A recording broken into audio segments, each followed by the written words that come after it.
Para pencinta silat yang budiman, ketemu lagi dengan channel Jejak Beksi. Kali ini kita akan mengulik silat Cimande, salah satu aliran silat yang amat terkenal di tanah air ini. Oh ya, yang belum subscribe buruan dah di-subscribe tuh. Dan seperti biasa, mengenal berita tentang silat Cimande ini kita kutip dari akun Sandalku Pedot.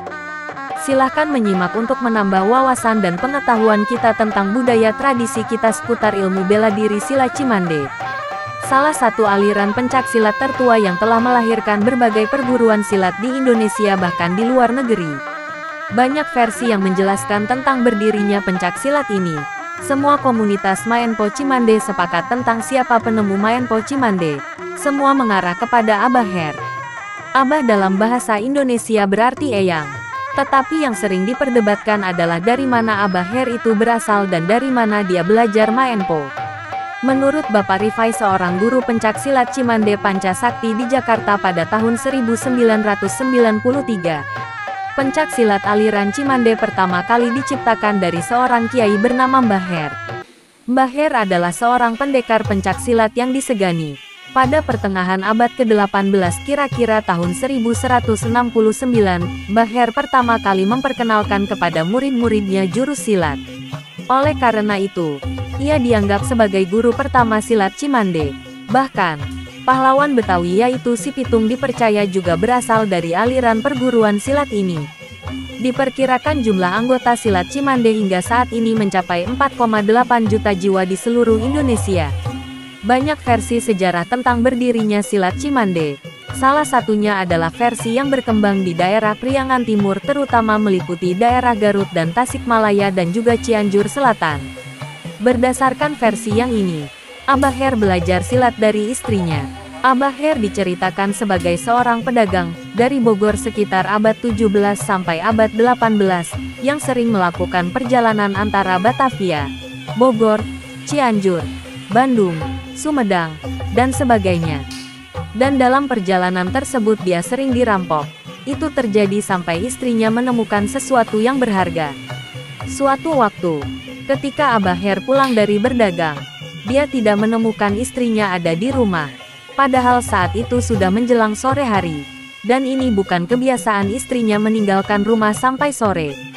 Dia menunggu dan menunggu, sampai merasa jengkel dan khawatir. Jengkel karena perut lapar belum diisi dan khawatir karena sampai menjelang tengah malam istrinya belum datang juga. Akhirnya tak lama kemudian istrinya datang juga. Hilang rasa khawatir. Yang ada tinggal jengkel dan marah. Abah Her bertanya kepada istrinya, "Di mana maneh?" Artinya dari mana kamu? Tetapi tidak menunggu istrinya menjawab, melainkan langsung mau menempeleng istrinya. Tetapi istrinya malah bisa menghindar dengan indahnya. Dan membuat Abah Her kehilangan keseimbangan. Hal ini membuat Abah Her semakin marah dan mencoba terus memukul. Tetapi semakin mencoba memukul dengan amarah, semakin mudah juga istrinya menghindar. Ini terjadi terus sampai Abah Her jatuh kelelahan dan menyadari kehilafannya. Dan bertanya kembali ke istrinya dengan halus, "Di mana anjen teh nyi? Tuluy ti iraha anjen bisa ulin. Dari mana kamu? Lalu dari mana kamu bisa main?"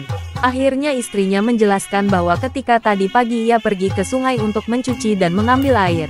Ia melihat harimau berkelahi dengan 2 ekor monyet, salah satu monyet memegang ranting pohon. Saking indahnya perkelahian itu sampai-sampai ia terkesima, dan memutuskan akan menonton sampai beres. Ia mencoba mengingat semua gerakan baik itu dari harimau maupun dari monyet. Untungnya baik harimau maupun monyet banyak mengulang-ulang gerakan yang sama. Dan itu mempermudah ia mengingat semua gerakan. Pertarungan antara harimau dan monyet sendiri baru berakhir menjelang malam. Setelah pertarungan itu selesai, ia masih terkesima dan dibuat takjub oleh apa yang ditunjukkan harimau dan monyet tersebut. Akhirnya ia pun berlatih sendirian di pinggir sungai sampai betul-betul menguasai semuanya. Dan itu menjelang tengah malam. Apa yang ia pakai ketika menghindar dari serangan Abah Her adalah apa yang ia dapat dari melihat pertarungan antara harimau dan monyet itu. Saat itu juga, Abah Her meminta istrinya mengajarkan dia. Ia berpikir, 2 kepala yang mengingat lebih baik daripada 1 kepala. Ia takut apa yang istrinya ingat akan lupa. Dia berhenti berdagang dalam suatu waktu, untuk melatih semua gerakan itu. dan baru berdagang kembali setelah merasa mahir. Diceritakan bahwa dia bisa mengalahkan semua perampok yang mencegatnya, dan mulailah dia membangun reputasinya di dunia persilatan.